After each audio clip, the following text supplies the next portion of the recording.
To see more tours and test drives, be sure to check out tinyhome.tours. So everybody, this is a very exciting video. We are test driving a marathon coach. This is Chris right over here.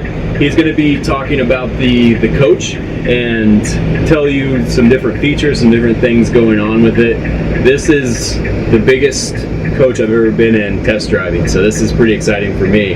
So thanks for taking us along today. You're welcome. So right now we are at the marathon facility in Coburg, Oregon. There's an interstate right next door. We're going to go on the interstate. So this coach right here, if it was to be sold today, what is the price of this? I think the sticker on it's 2.1. It's a double slide, and you know, with the double slide, come directly from Prevost in Canada. We also have a quad slide that we do that is actually the slides are converted by a company in Ballard. They're up in western Canada, and those are of course a little bit more expensive. And those are more for the NASCAR drivers.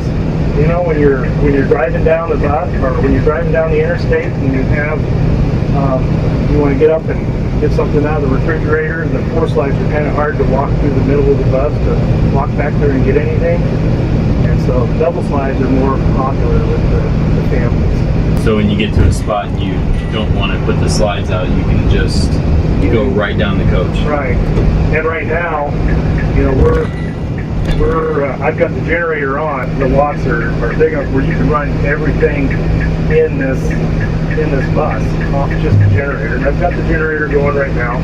I had no idea. I couldn't even hear it. Yeah, we have five air conditioners, and so that way we can travel in comfort at a nice 70 degrees climate control. If you're driving, you know, if we're just driving the bus somewhere, the driver has their own individual setup up here, which comes with the bus from Prevost. So, and every motorhome that goes through that facility is all Prevost. Yes, but for the most part, probably in the last, well, let's see, 15 years, 15 to 20 years, it's just been strictly Prevost. They also have cruise control, adaptive cruise control, so you can set the cruise and it'll slow you down when you come up behind a truck or another car, and it'll keep you at that speed until you're ready to get past them. What's the total length on this one? Do you happen to know? This is 45 feet. 45 feet? Yeah, they're all 45 feet. So if someone were to purchase this, would they need any type of certification to drive it, or?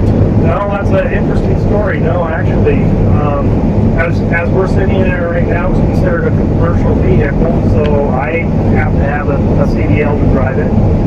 But because you work for the company? Because I work for the company. Okay. But if you were to purchase it right now, you can drive off the lot with a standard Class C license. On our test drive, we actually do a 0 to 50 to see how fast it'll go to 0 to 50. And just so for you speed bus, it takes about 20 seconds to get to 50. You know, when you're traveling with about 50,000 pounds, you're going to have to. Yeah. That beeping is actually, it says I'm too close to that truck in front of me. It's got a distance alert sensor on the front of it. So it can actually pick up when you're close to objects, close to different vehicles, and alert you. Yeah. I've never tried it, but I hear that it will automatically brake if you're... You ever been in that situation? No, I haven't tried that yet. So you go through about 18 of these, like about 18 a year gets produced from that facility? Yes. And are they pretty much all bought up right when they're finished? It's a mix of about, well, in the past it's been about a 20% sold and an 80% what we call designer choice, where the designer choice buses are, you know, we like to say that no marathon is alike, so each one is different, and those are sent off to different shows. So probably about 20% are sold, 80%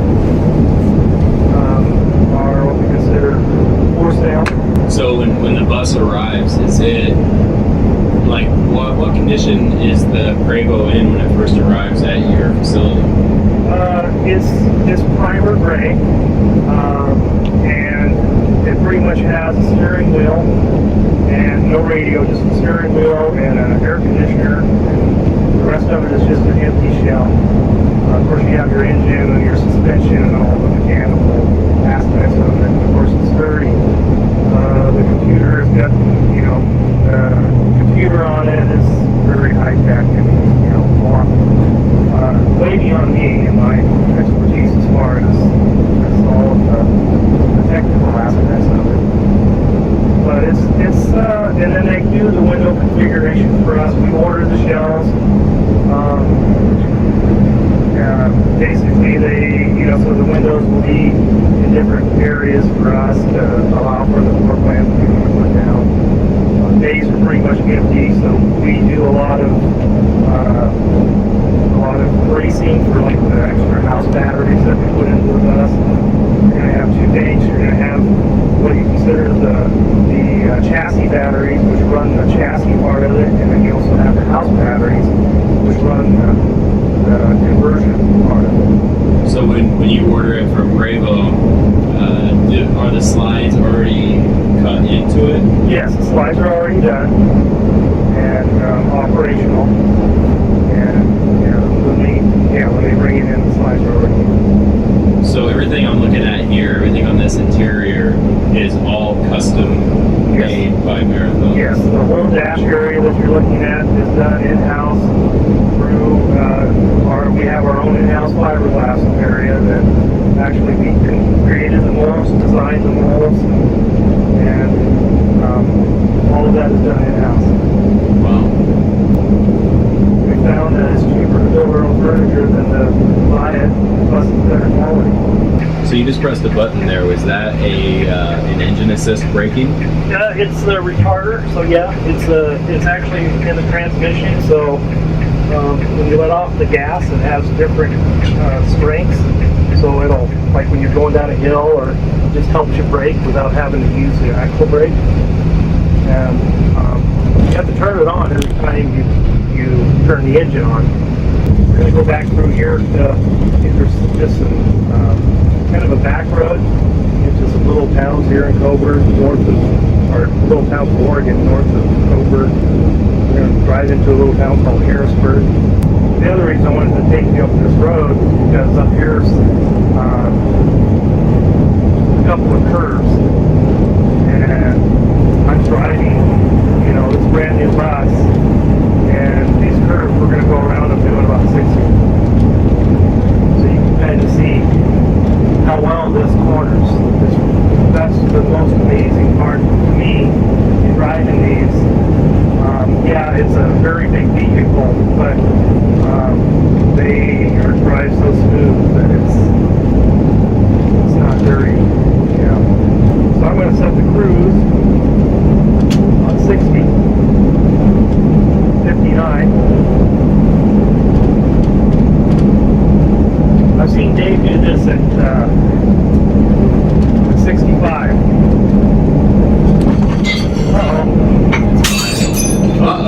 I'm in trouble. But still 65. That's crazy. Well, no, I'm sorry, 60, 59. That's insane.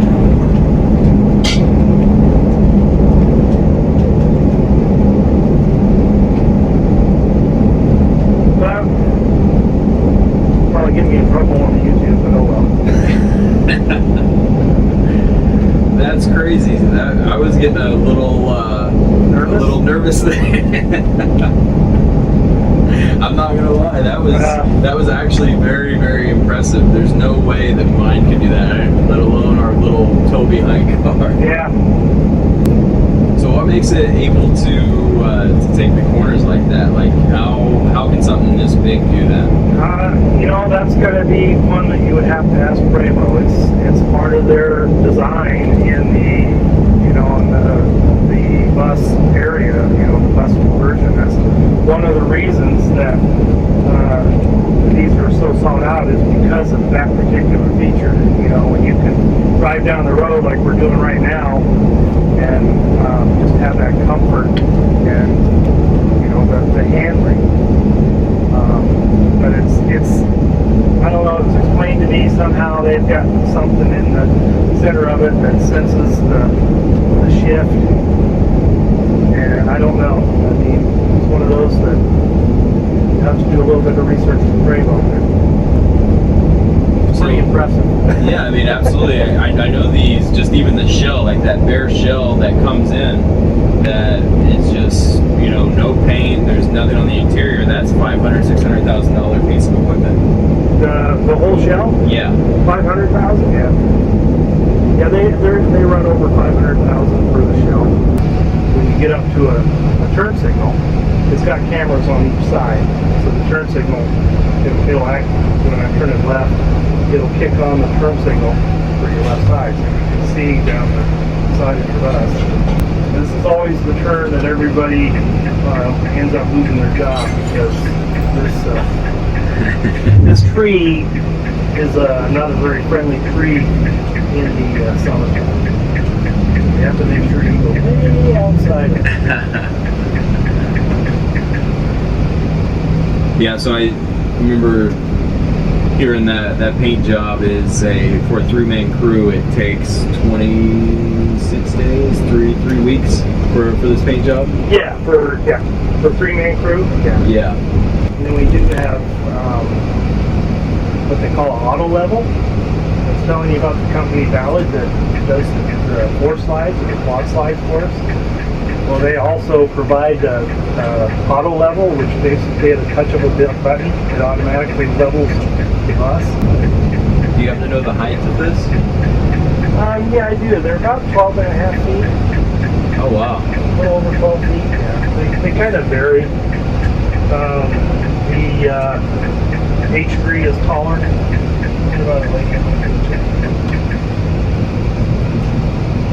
She scoot back a little bit? Yeah, she did, but I was... My gas coach is 12 foot 9 inches, so this is probably shorter than mine. Just a little bit, yeah. Wow.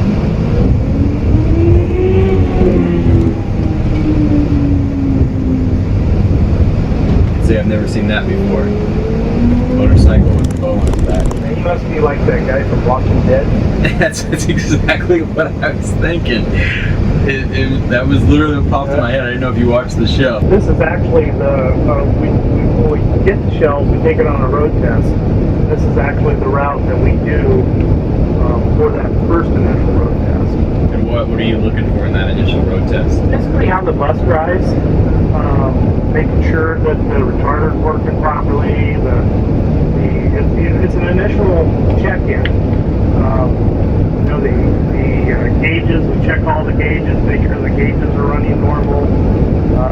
The computer has self-tests on it where it'll test the lights and all of that, so we go through and test everything there. Run it a little bit. We also have to take it to the DMV because we have to do they call a bin check. Oregon requires it that they check the bin against the paperwork. And then when we're done with the production process, we'll take it on probably about a 3.5 to 4 hour road trip. Basically looking for any noise. It takes about that long for kind of everything to relax a little bit.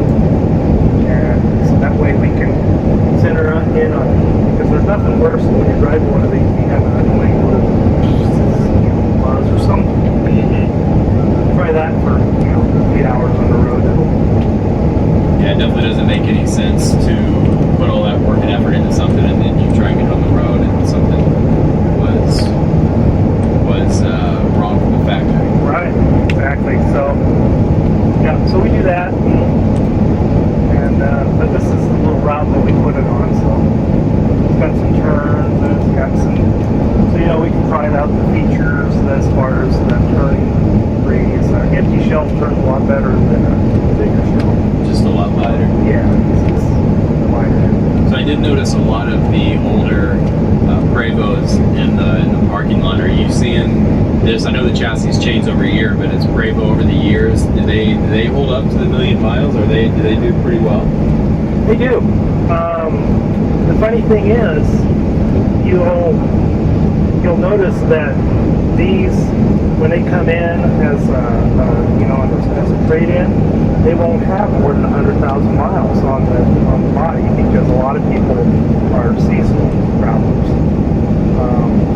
But you can, I'm sure you can walk over there into the service area and find a bus that was from the early 90s, and it looks like it's in great shape.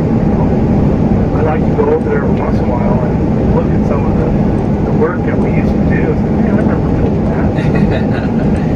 I mean, I'm sure what happens a lot of times, since the bus itself is so solid, do you have people come in just to get the interior retrofitted to a newer look?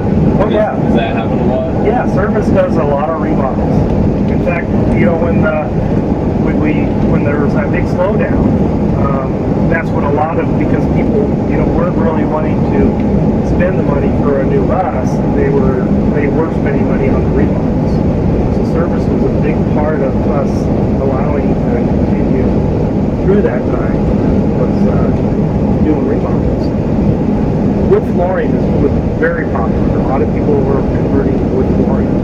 So when you first started, it was pretty much all carpet, and it went to wood flooring now? Yep. Yeah, wood flooring and tile is pretty much the norm now. Occasionally we'll do a bedroom will be carpeted, but for the most part, tile and wood flooring. This one, I think, has got wood flooring in it. Well, the driving part of it, speaks for itself. It pretty much, it's so smooth. I don't even know how to. I was amazed the first time I ever drove one. And it's so quiet because, like I said, the engine's so far back. I mean, coming into this, I obviously had a good idea it was going to be really smooth, really quiet, but I didn't expect it to be to this point. Level? Yeah. Especially being able to take a turn that fast. That is one thing. Like, I definitely didn't think I'd be able to do that, just because in your head you see or think it's something this big.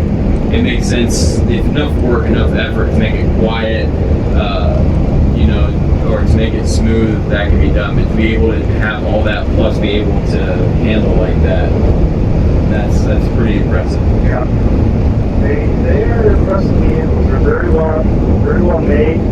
We have a good relationship with Prevost. They support us in any issues that we might have. They work with us real well to, they will have just the simple aspect of, when most companies will have foam in the ceiling. But we take all that foam out because we want to put we have our own system. And just the simple aspect of them not putting that foam in there is going to help us. They go through a lot for these converters to put out a good vehicle.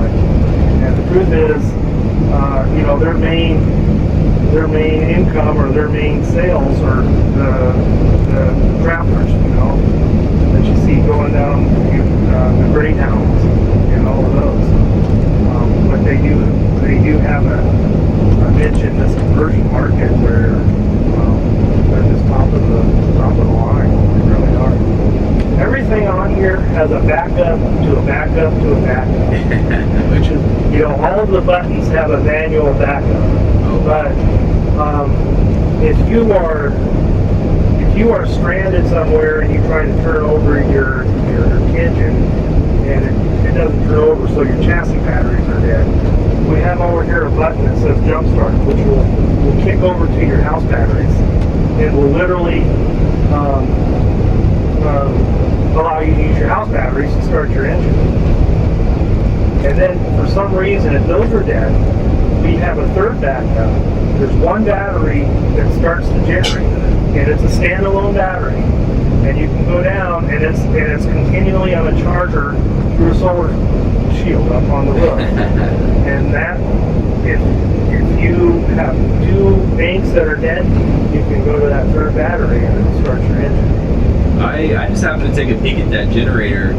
That is a pretty hefty generator. I'm guessing it's a diesel because it had a turbo on it. Yes, it is. It's a diesel, and it's wired right up to runs off the tanks on the bus. I had no idea that there were that many people working there until we walked around the facility. Do you happen to know an estimate on how many people are at that facility? I think we have, I know we have a neighborhood of about 75 in production. And then, you know, you've got your support crew, so I'm going to say a little over 200 here. And then, of course, we've got Florida and Texas, which are service facilities.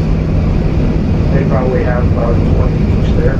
So they're just service, they don't manufacture? Right. Okay. Yeah, we're the only manufacturer. While we're in the facility, I kept hearing people refer to coaches in numbers. Mm-hmm. So how does that system work? Is it incremental to every coach? Yep. So this coach that we're in right now is 1244, so that's the 1,244th coach that Marathon's ever built. Oh wow. Minus, I should take that back, minus we did not build 666. Really? Seriously. So minus one. Say somebody's interested in purchasing one of these. Is it more of a thing where this coach was designed by a certain person, or is it more along the line somebody comes into your facility, they pick out what they want, and then it's built for them, or is it just it's all conditional? It's kind of the third. It's kind of all conditional. I mean, we have a mix. We've had Zach Brown from the Zach Brown band came in, and he has a very highly customized bus. You know, I mean, it's something that we've never done before. Another one was Tom Cruise, who did his many years ago. And so those were designed pretty much by them, working with our designers. But then we also have, like this one, which was redesigned, or our designers did all of the designing and the color matching and everything, but it sometimes will appeal to people when they like the color. So there seem to be different trends in the market as far as wood floors. One of the things right now that seems to be a popular trend is you'll notice that there'll be two different types or colors of laminate. It won't be all one color. It'll be two different types. So you've seen every trend since early 90s. Yes. We used to do all wood coaches back then. Really? Yeah. Koa was a big deal. Koa wood, which is a Hawaiian hardwood. It can only be bought in Hawaii. Very hard to come by now. But we did a lot of Koa coaches, and then laminate became popular. So then everything started to be laminated. And occasionally we do a wood coach, but the laminates just give such a wide range of designs. Well, thank you for your time today. This was awesome. This is so cool. Yeah, I'm glad you enjoyed it. Well, everybody, hope you enjoyed the test drive. It was definitely the nicest coach I've ever ridden in. Thanks for your time, Chris. Sure.